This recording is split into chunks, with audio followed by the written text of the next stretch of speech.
So, hello guys, welcome to today's session. We have Toby Loba on the call. Toby Loba will be taking us on UX interview preparation and questionnaire this evening. Toby Loba happens to be a UI UX designer at Cinder Build Inc. and is based in Lagos, Nigeria. Welcome, Toby. Hi, good evening, everyone. Thanks for the quick little introduction. Yeah, so good evening, everyone. I hope you can hear me clearly. Yeah, we can hear you. Okay, all right. And can you see my screen as well? Yes, I can see your screen. All right, thank you. All right, my name is Tobiloba Ademowo, and today I will be taking us on the topic UX interview preparation. Yes, let's So before we delve into the topic, I would like to do a little introduction about myself. I'm a UI UX designer. I'm passionate about um, inclusivity and accessibility in design. So when I design products, I always ensure that products are accessible, they are usable, equitable, and enjoyable by all types of users. And I've been designing for over 5 years. I started out as a graphic designer, then I picked up website design along the way before I transitioned into UI design.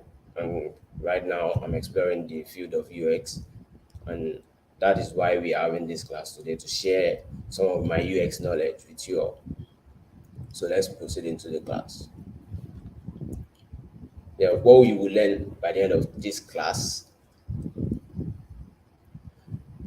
you will learn what is user interview, UX research methodologies and framework, how to ask user questions, questionnaire, and collating and interpreting research data. Yes, so moving on. So, what is UX interview?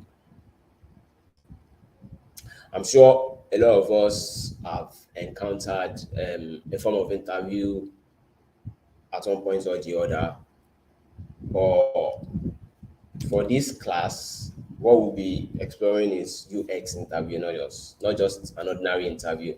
So let's take a look at this little definition I have right here. What's an interview? An interview is a structured conversation where one person asks question and the other provides answer. Yeah, so just like a normal job interview, you go for interview, there's an interviewer, you are the interviewee. The person is asking you question for a particular purpose, which the purpose is to assess if you are qualified for the job you are applying for. And you are given questions based on your own knowledge. And so the question you give then helps the interviewer to make decisions whether they are going to employ at the end of the day. So the same way it applies in UX research, UX research here. So a researcher conducts UX interview to collect in-depth information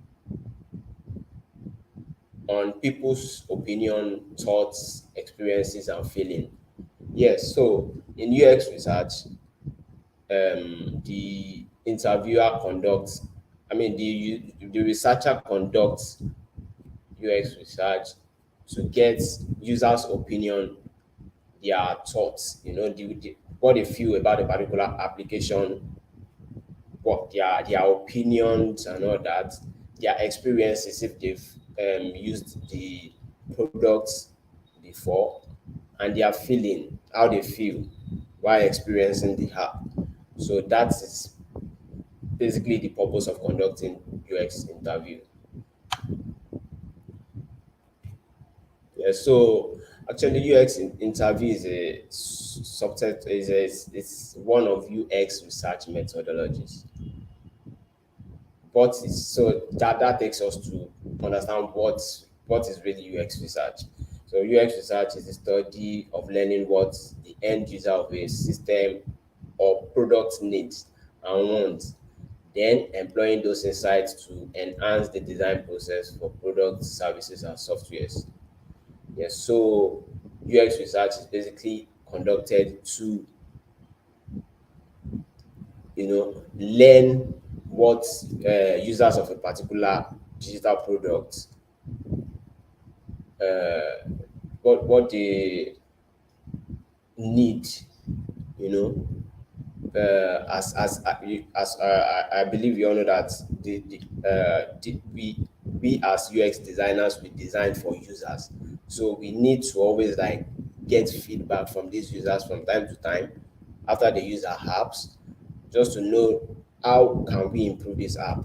What have we designed into this app that is not really like functioning as expected, so US research helps you to get all those information and helps you to make informed decision when you need to make upgrade on your app or any correction.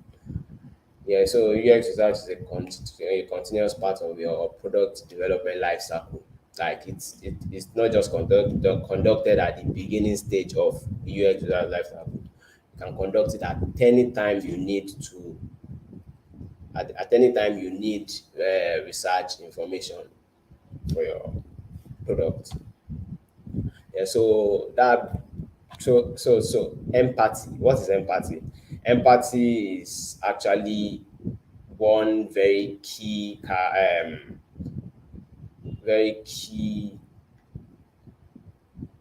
attribute of a good UX researcher. So as a good UX researcher, you need to be able to understand how user feels about an app you're researching about. So empathy helps you to understand someone else's feelings or thoughts in a situation. So as a good UX researcher, you should be able to empathize with users. So empathizing with users helps you put yourself in the user's shoe. It helps you to feel what users feel when experiencing your app, and it helps you to, you know um, make decisions that you know that it helps you to make decisions from the user's perspective. You get. So um how do you empathize with users? You empathize with users by asking a lot of questions. Always ask questions. Anywhere you need information, ask. Feel free to ask questions. Become more observant.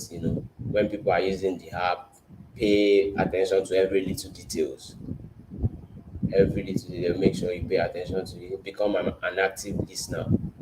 And yeah, so become an active, still boils down to paying attention to your users.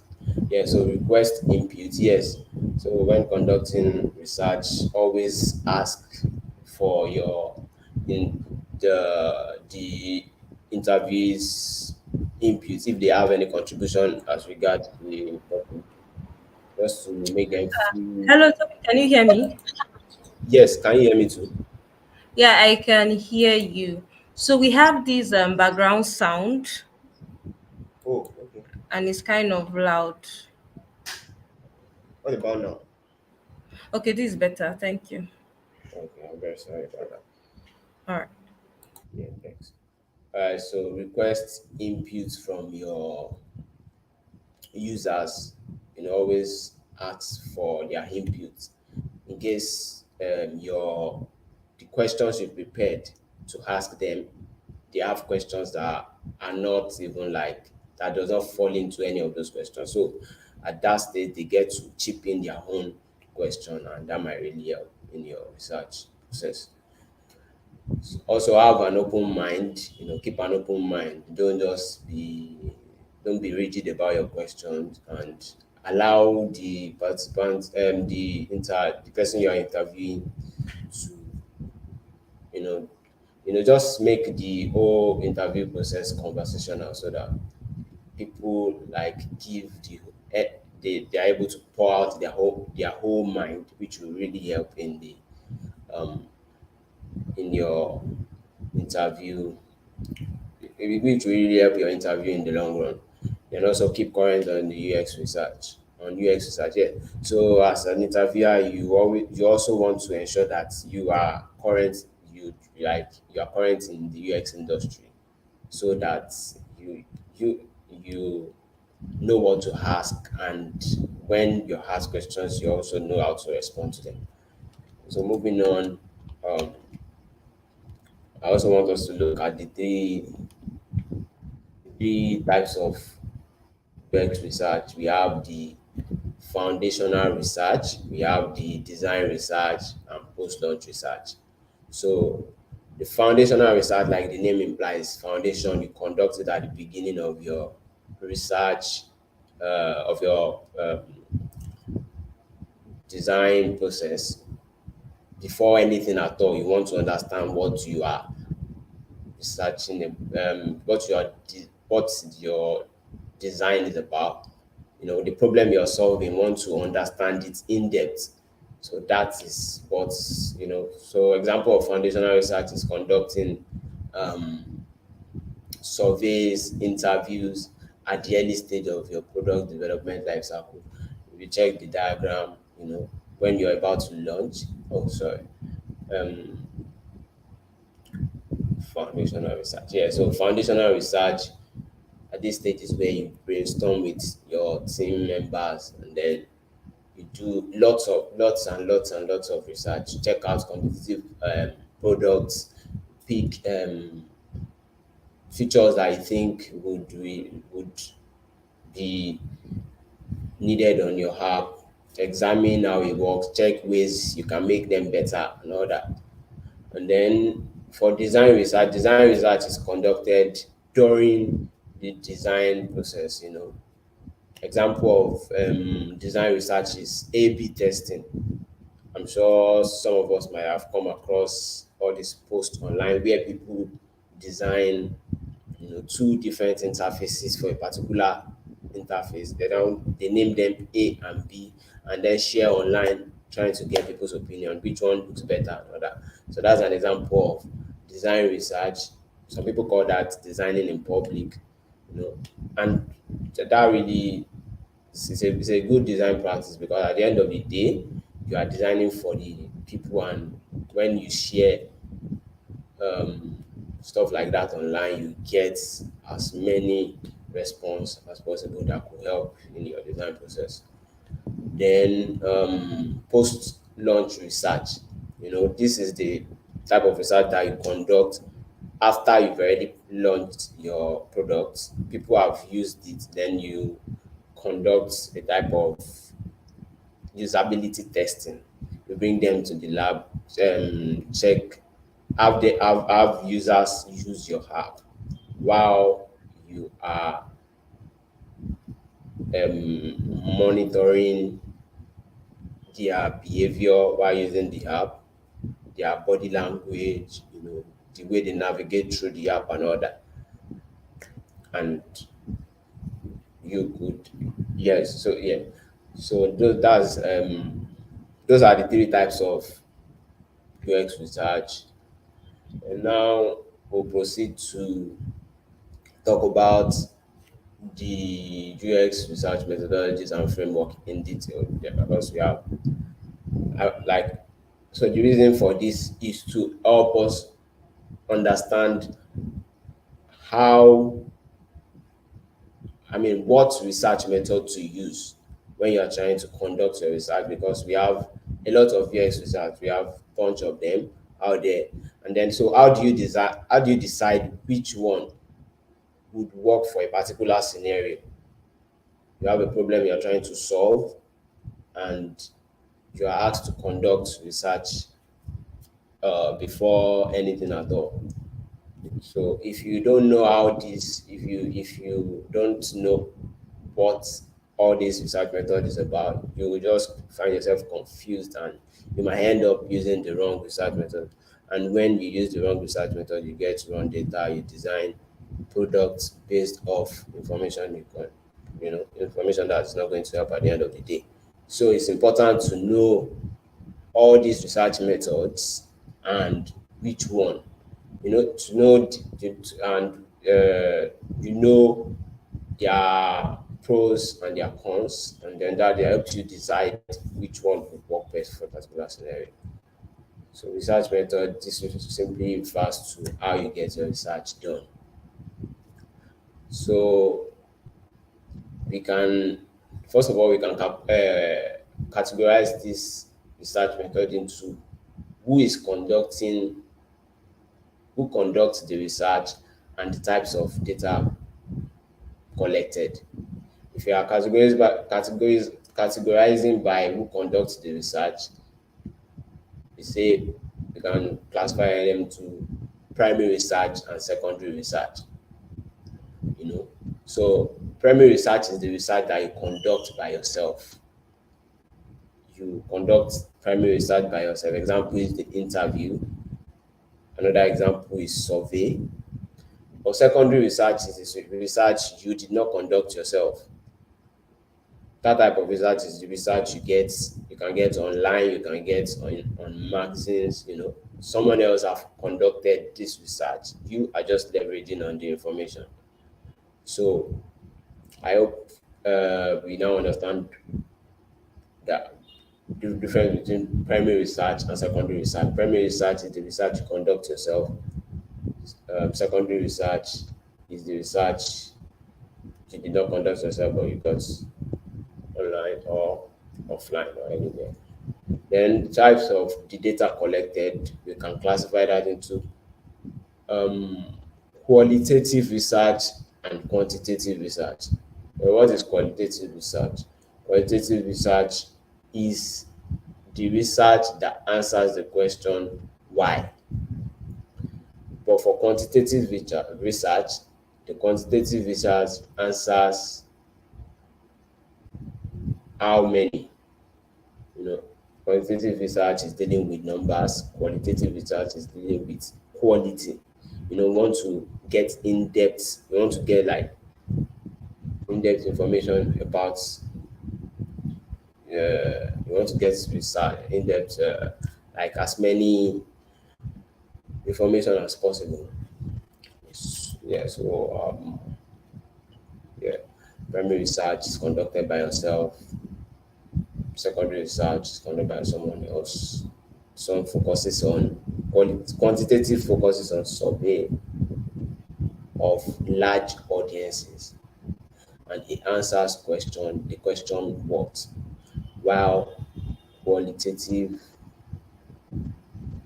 focuses on interviewing smaller amounts of users, because yes, you interview small amounts of users and then you get their observations, and then this type of research answers question like why, you want to get the popular research methods apart from interview, which we've already discussed. We have survey. What is survey? Survey is an activity where many people are asked the same question in order to understand what most people think about a product. Example of survey tools is questionnaire. And I want to believe we've all encountered questionnaire at one point or the other, where you see a bunch of questions, straightforward questions, and you give straightforward answers. So survey can be shared to as many audience as possible, ranging from 100 to it can as low as 50 or 1,000 audiences.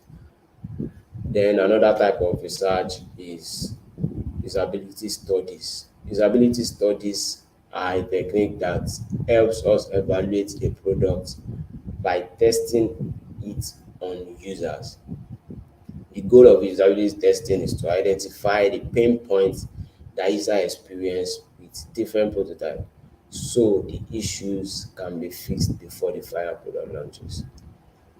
So I think I've already talked about usability test studies, where you bring users into your workshop or your lab, and you have them use your product prototype so as to identify their pain points and their overall experience while using your apps, so that you can use the research results to improve your product before it finally launches.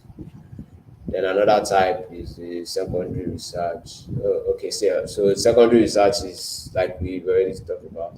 Is the one is the research that uses information from someone else that someone else has put together. Secondary research can be information from books, articles, or journals. Yes. So secondary research is the type of research most people who conduct, especially big UX designers, beginners, because you, first of all, it is the cheapest, it is easily accessible. You can just go on Google and search for anything, and you get ready, you get secondary research there. Yeah. Yeah, so let's quickly run through the benefit of these research methods so we can proceed to it. So secondary research, so the advantage is it saves time and money. Yes, you are not spending, it's very easy to get, and it does not consume time at all. It's immediately accessible. Yes. Backup primary data. You can use secondary research to back up your primary research, in the sense that after conducting a primary research and you still feel the need to get more information, probably you couldn't conduct another research due to one reason or the other, you could go online and access some secondary research just to back up your. Then the drawbacks, you will not learn from any first-hand user interaction with your product. That is because this research were not done on your product in the first place. You got them else, they were conducted by someone else, so you are just leveraging on them. So another drawback is that you will not receive user feedback specific on your product, just like the explanation I gave for the earlier points. Then the third point is secondary research can be misleading and generalizing if not done properly. Yes. So if you are not getting your research data from a reliable source, you know, it can be misleading, and it might ruin like the whole product, because you have just built a product on wrong research, and that's you're going to be incurring a great loss on that. So it's advisable to ensure that if you are using secondary research, you want to ensure that you're getting your research data from reliable source. So for interview, yeah. So if you can remember, I said interview is a primary research, and yeah, it's a primary research. So advantages: one, understand what user thinks and why. Yes. So interview will allow you to understand what user thinks and why. when you ask them a question and they give a response that is not clear, you can ask follow-up questions to just for them to expatiate on the points they were already given. So that is the beauty of interview. You are not just getting close-ended answers. You are getting like detailed answer, and if you don't understand the answer you can still ask follow-up questions just to understand better. So second point, ask follow-up questions and really understand what the user experience. Yeah. And the drawbacks, interview takes time and money.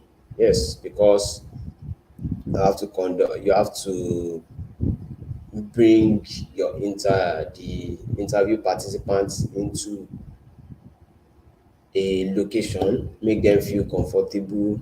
If you want to like, you might decide to like offer refreshments. That's another cost. You know, equipment to interview these people. That's another cost on its own. That. So it takes time and it takes money. And each interview might take up to 30 minutes or 1 hour each, and you're conducting interview for about 5 to 10 people. That's already 5 to 10 hours. So it takes time and money. Small sample size, which can be risky when launching a brand new product. Yes, because you're actually conducting your interview on small sample size, 5 to 10 people. The more the people, the more the cost of conducting the interview. And also for a brand new product, it might not be the best approach. So moving on, we have survey. Advantages of survey. Survey allows us to get feedback from a larger sample size of users. Yes, it is in survey use tools like questionnaire, where you can share your questionnaire to over 500 people, and it gets large amounts of response, and then you start to after your interview you start to like analyze how many people gave this response, how many people gave this response. So survey gig, so that's what survey is about. And survey is fast, it does not take time, it is inexpensive. You just have to type your question and print them, and that's all. It's very cheap. Drawbacks, feedback from user is limited. Yes, it is limited. They says that your questions are close-ended questions because you are asking questions like um, how would you rate this thing to you can ask questions like how do you feel about dating apps? Then you put options like good, very good, not sure. So your survey audience, they are just going to go with which one they can relate with most. Yeah. So the response is very limited. Then the last one we'll be checking is usability study. Advantages, usability study. One, first-hand interaction. You know, people get to interact with your app firsthand, and then you are able to uh, watch these people do you are able to watch these people experience your app and up get your observations, and that helps to form your research results, which can help to improve your. Then the challenges are assumption. The assumptions during the design process, designers tend to make some assumptions which is not advisable. If you have questions, always ask. So if you've made any assumption during the design process, um, usability study helps challenges those assumptions and you know yeah, it also gives in-depth feedback. Yes, it also gives in-depth feedback. Then drawbacks, it only measures how easy a product is to use. Yes. Another drawback is it is expensive, just like because you have to bring users in a lab and you reimburse them for their time. Yes, because yes, that's.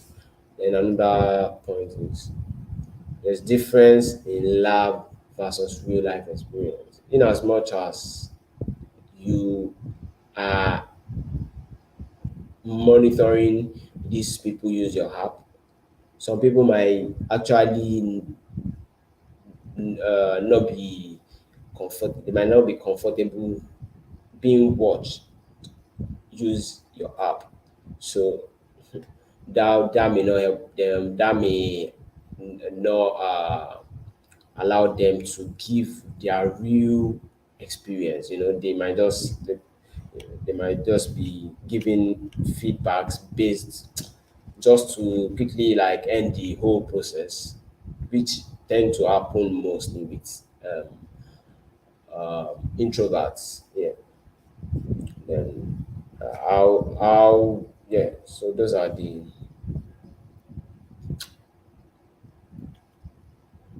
methods. Yeah. Yeah. So I want us to like take a look at these two scenarios, and then at the end of then we'll see why we are choosing a particular research method.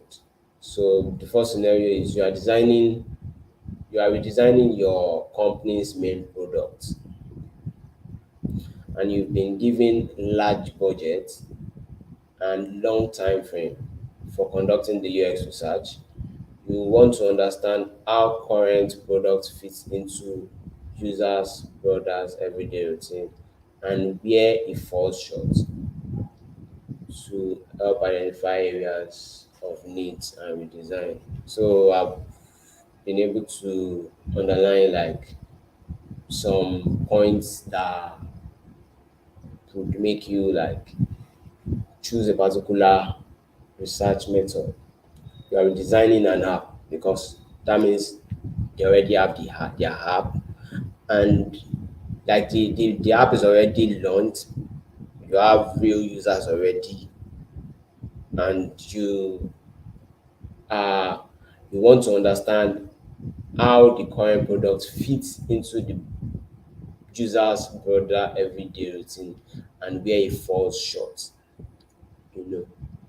So for a scenario like that, you need you need qualitative data, not just yes or no answers. That's not what you need. You want to really know how the users are experiencing your app. You want to know their pain points. You want to know how you can improve the app. And you've been offered large budgets and you have enough time to conduct this research. So for such scenario, the best method to go with is interview.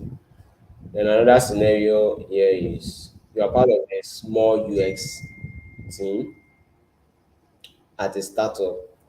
The company plans to redesign a minor feature that has already launched, but you need preliminary data to understand the problem users are having with the app. The company has an aggressive timeline and tight budget for building out the relaunching the feature. So I also underlined some reasons why you might want to go for survey because you have aggressive timeline, no time, they don't have time. and tight budget, you don't have money to spend on this research, but still you want to understand the problem users are facing with the app. So for this type of research, survey would really help. So I hope with this you can now make decisions when you are trying to choose research method for your next design project. So moving on, we'll be delving into yeah. Before I move on, I want to ask. I just want to confirm that you are all following me, and I want to confirm that you are still with me. Amaka, are you there?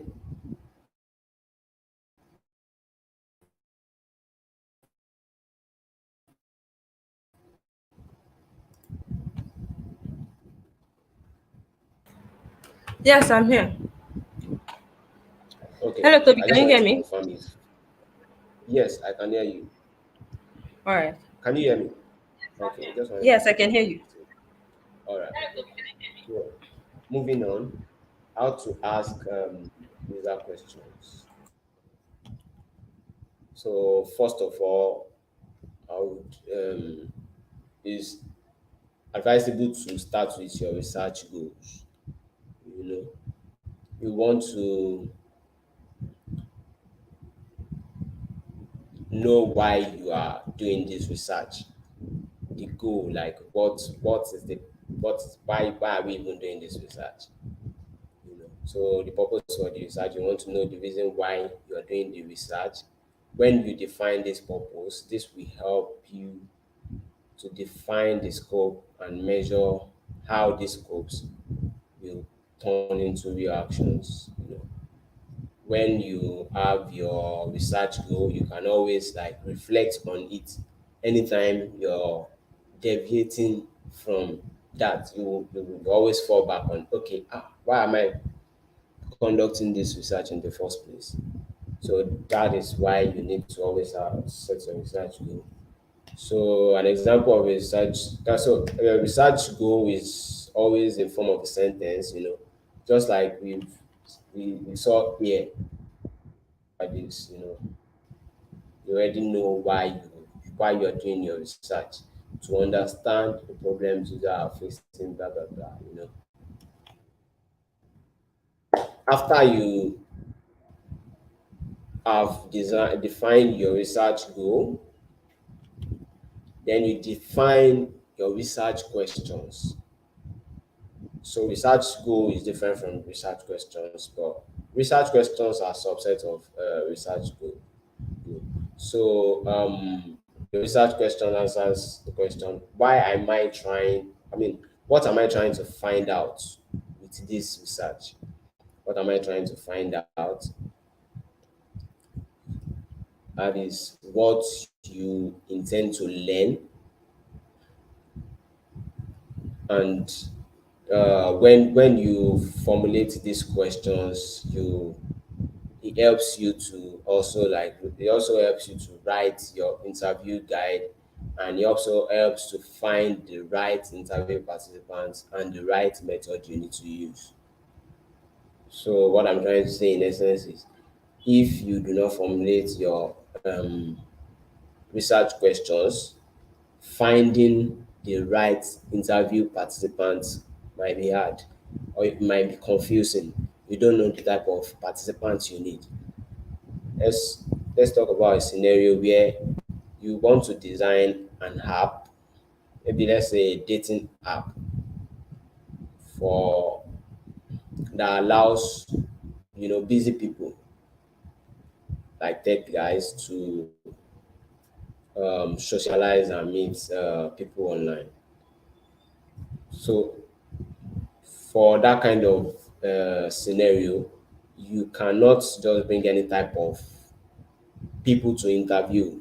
You want to make sure that the people you are your audience, your interview participants are people within the you know within the demography, people that work in tech, people that work from home, people that don't really have. time to do the conventional dating, going to clubs, meeting people at bar and all that. So those are the type of people you want to interview. So defining your research questions will really help in that, to do all that. So after you've defined your research questions, then you write your interview guide. So what is your interview guide? Your interview guide is the question is a collection of questions you want to ask the person you are interviewing. You know, so this interview guides can have up to you can have about um, 10 questions. You don't want to ask too many questions. You just want to keep it short and precise. You want to ask the important questions. Yeah. So I said formulate key questions and use as foundation. So the reason for this is you want to ensure that you're asking the most important questions first, because you don't really have time, and this is interview. It can be conversational if you're dealing with someone people that like to talk a lot, especially extroverts. And when you give them that free time, they can go on and on and on and on and on, and at the end of the day you might not even ask all the questions you've planned. So it's always good to formulate your key questions and let them be the first set of questions you ask. And also treat this guide as a guide, not as a script. You want to make sure that you're not just reading and reading and reading from the guide you've prepared. It's just to serve as anchor points, in case you need to quickly like remember some of the, but you don't want to be reading from them. And you also want to make the interview process conversational, just like you're having conversations with your friend. Because if it's not conversational, the response you are getting from the user as well might not be that, but it might not really be detailed enough. And the whole interview process is just going to feel like it's going to feel robotic, and that's not what we want. We want real response. We want users to feel free. We want them to say their mind without any without holding back. Then you also want to ask open-ended questions. Open-ended questions start with why. When you ask a particular question, what is your experience with fintech apps? Or you ask questions like, what is your experience with payment apps? And the response is, okay, payment. Did you get a response, and the response is not clear enough, you can go ahead and ask follow-up questions. Why did you say that? And you get more questions, more feedback. Also, avoid leading questions. So leading questions are assumptions. You don't want to just assume. You don't want to be like, I know you don't want to ask. You want to ask questions like, do you use um Flutterwave? That is too direct and it's too leading. You want to ask, if your research is about fintech app, you want to, what's your experience with fintech app? You don't want to just like go straight to the, you don't want to just limit the question to Flutterwave only. There are so many other fintechs about there. Let the person you're interviewing give their own point of view. In fact, they should be the one doing most of the talking, and you are just there observing and taking notes what they are saying. Then also keep your questions short and simple. When you keep your questions short and precise, the person you're interviewing is able to easily understand. We all have different assimilating different ways we understand. Some people might find it really difficult to understand complex questions. So you want to make sure that your questions are very short and simple. Also ask follow-up questions. Sorry to talk about that. Then the last phase is where you conduct your interview. When the interviewer comes around and you start to conduct the interview.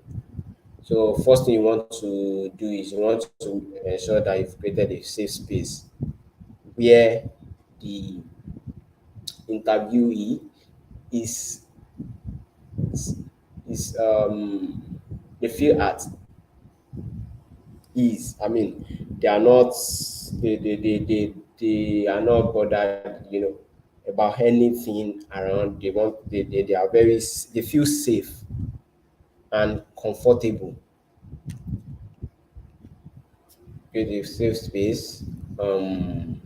And then when you are about to start asking your questions, in case you want to record, you ask for permission. Be like, okay, before we proceed, I hope it's okay by you. I would like to record this video or audio, s- and you give reasons why you're recording so that I can watch later, because you want your attention to be on the interview and not taking notes. You don't want to be writing and writing while to make the interview feel less conversational, because the person is just talking and you are there writing and writing and writing. But when you record, you can always revisit the interview later after the. Also explain the interview goal. Explain why you are conducting the interview to the interviewee before you delve into the real questions. And the reason for this is it helps to prepare the person you are interviewing ahead of the questions, ahead of the key questions, and the other it helps to. So example is when you are about to start. Okay, let's say about the fintechs app. You want to ask them questions like, do you use fintechs app?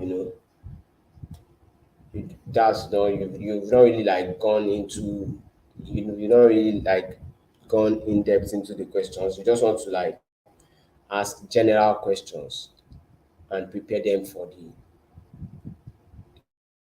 key questions. And also avoid assumptions. Yeah, do not assume anything. Always ask as many questions as possible. And also use key questions as guide. Also allow conversations to progress naturally. Yes, because you don't want to just be asking questions from your guide. You don't want to be looking your guide at all time. You just want to know the key questions offhand. Try as much as possible to know them offhand, and just let the conversation progress naturally, just like you're having conversations with your close ones. And also react naturally. Like when you get response from your interviewee, you don't want to react in any unnecessary way. Like example is when you get response like when you get particular response and you also respond in ways like yes, I also feel the same way you feel. Meanwhile, you are the one interviewing. It's not supposed to be so. You're just supposed to sit there and observe whatever they have to say and listen, just listen. Yeah. So the last thing we'll be checking is questionnaire. What's questionnaire? Questionnaire is also, yeah, like we've talked about, it's not a research method, it's a tool under solving. So questionnaire is a research instrument. Yes, it's a research instrument that consists of a set of questions and other types of prompts that aims to collect information from respondents. A questionnaire is typically a mix of closed-ended questions and open-ended questions. You know, let's quickly run through the difference between questionnaire and survey. Questionnaire is an instrument, while survey is a research method. Questionnaire, okay, yeah, that survey, sub, okay, questionnaire is a subset of survey, and sorry, survey consists of questionnaire and survey design, logic, and data collection. Yeah, for the time and cost, survey is fast and effective.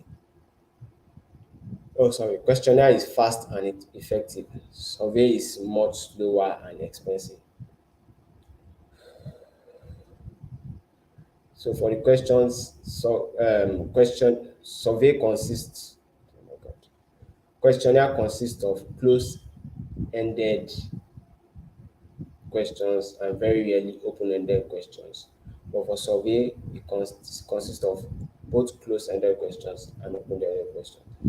Answers. The answers you get from survey answer is objective, while questionnaire questionnaire answer is objective, while survey answers are subjective or objective. It can be subjective, it can be objective. And steps involved in questionnaire design, you identify the scope of your research. You want to you want to identify what you really want to research about, the scope of your research. And two, you keep it simple, keep your questionnaire simple, as simple as possible, so that everybody can understand it. Three, ask one question at a time. You don't want to bombard, you don't want to pack too many questions. You don't want to pack too many questions into your questionnaire and confuse your audience. You want to keep it simple. Be flexible with your options. You know. Give them flexible options, not just yes or no. There should also be maybe. There should also be not at all, stuff like that. And it is essential to know your audience. Yes, know the type of people you are sharing your questionnaire to. People that the right candidates, I mean, the right audience, people that would have something to say about it.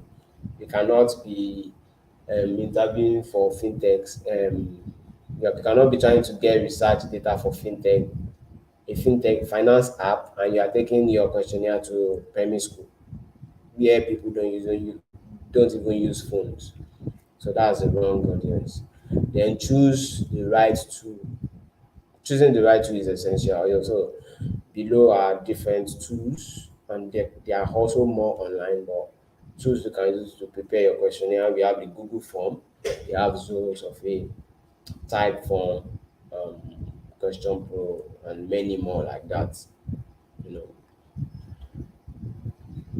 so I have a template here. I If you need this documentation after this, I'm going to drop it on the chat so that you cannot access it. So collating your research data, ways to collate and interpret your research data. You know, after you've conducted your research, you want to identify user pain points and prepare feature spec docs to address those pain points. That's one way. Another way is by creating user personas. Another way is by creating user stories, user stories. So also here I've been able to, for people that don't know what pain points are UX issues that frustrate the users and block users from getting what they need. You know, when users are using your app, if frustrations they get, like you are trying to make payments, it's not going through, you know. So we have different types of pain points like that. We have financial pain points when you want to make payment and it's not going through you. That's a financial pain point. Product pain point, when a particular product is supposed to help you make payments, but it is not doing so or is doing something else. That's a product pain point.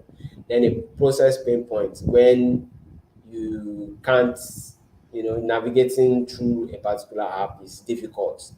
You want to um, check out, you can't check out, or stuff like that. That's a process pain point. Then support pain point is when you have issues using an app and you need to contact support, but whether support is not responding or you can't even find support on the app.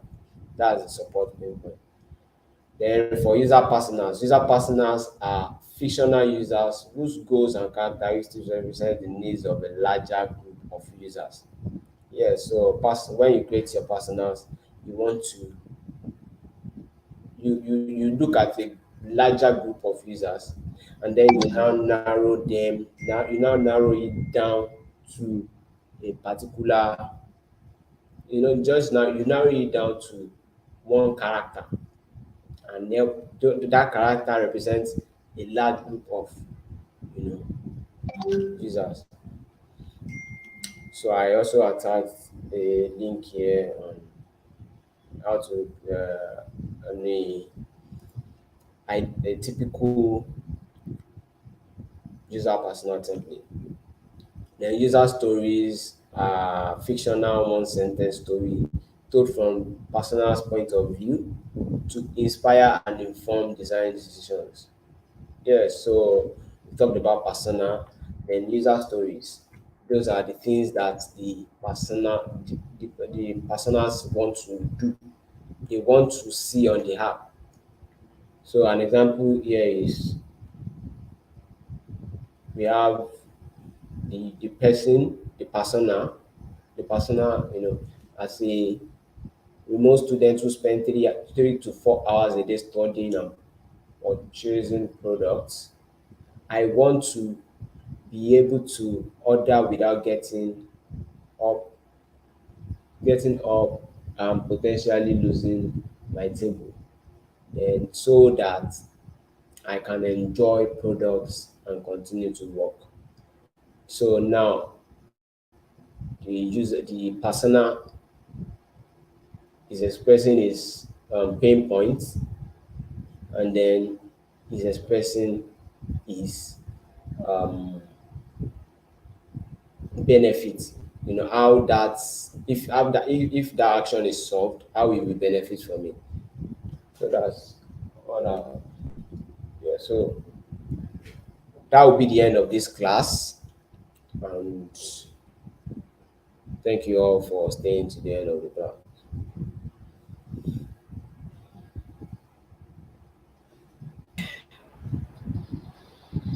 Hello, Toby. Can you hear me? Hi, Amaka. Yeah, I'm good. I can hear you. Oh, all right. So we have some questions here. I'll putting them on the screen. Okay. All right.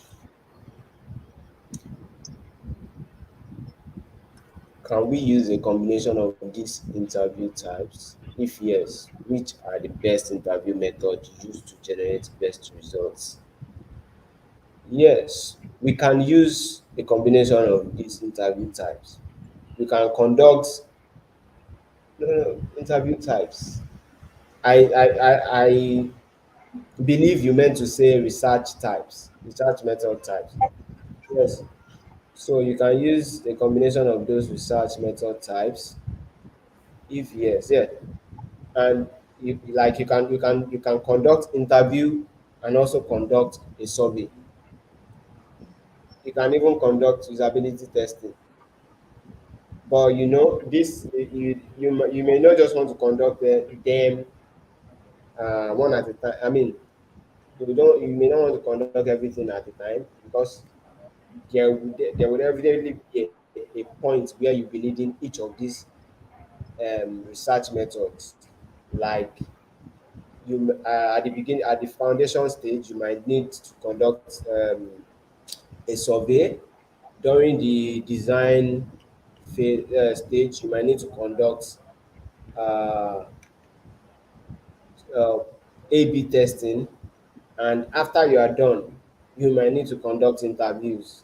So, yeah, I hope that answers your question. Okay.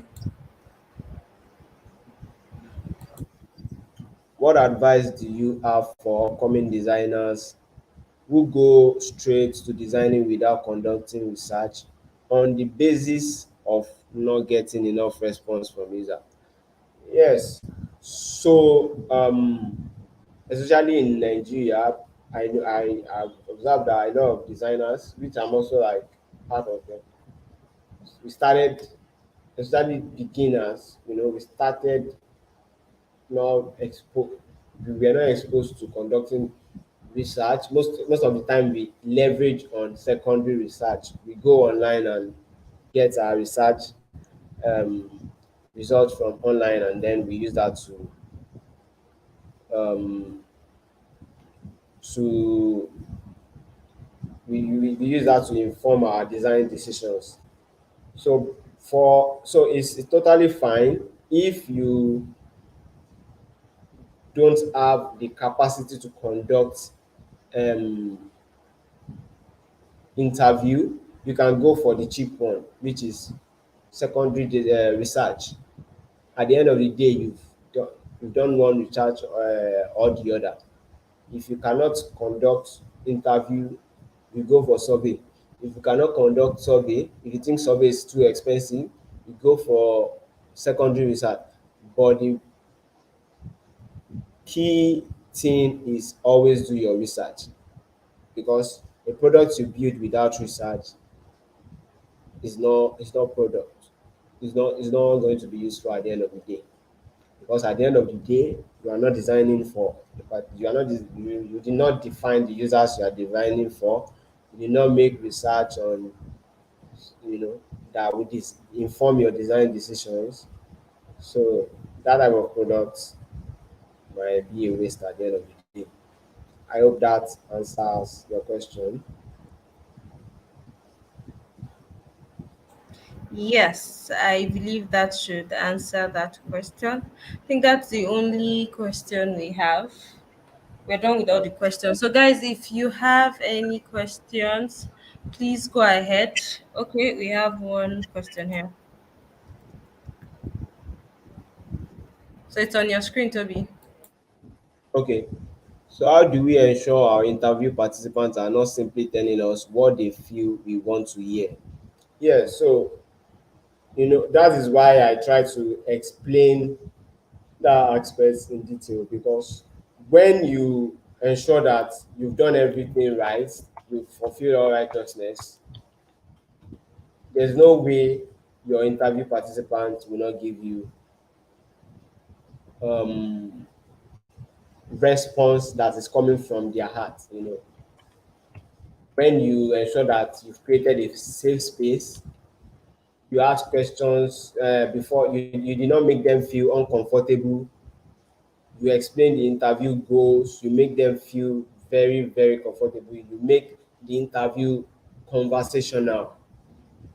You fulfill all righteousness. There's no way you'll not be getting accurate response from this. And even if at during the course of the interview you started to notice that the the interviewee getting less, is paying less attention, you ask them, I hope you're still with me, you know, try to bring them back, try to bring their back their consciousness, and you proceed with your interview process. Yeah,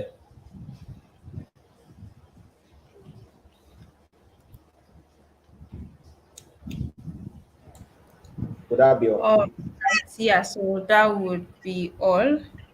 Yeah, I want to share this document for anybody that might be interested.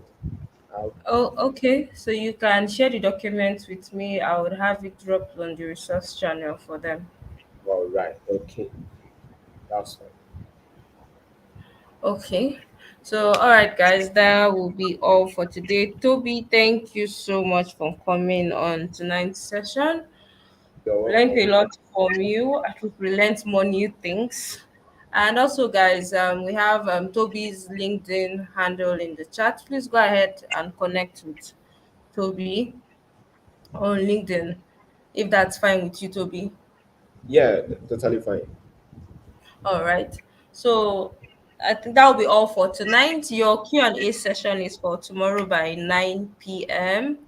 Feel free to connect with Toby. If you're yet to follow us on Twitch, please go ahead and follow us on Twitch and subscribe to our YouTube channel. Thank you once again, Toby Loba. You're welcome. Have You're a welcome. lovely night rest. And you too. All right. Bye. So, guys, this will be all for today. So, good morning, good afternoon, good night. See you all tomorrow. Bye, everyone.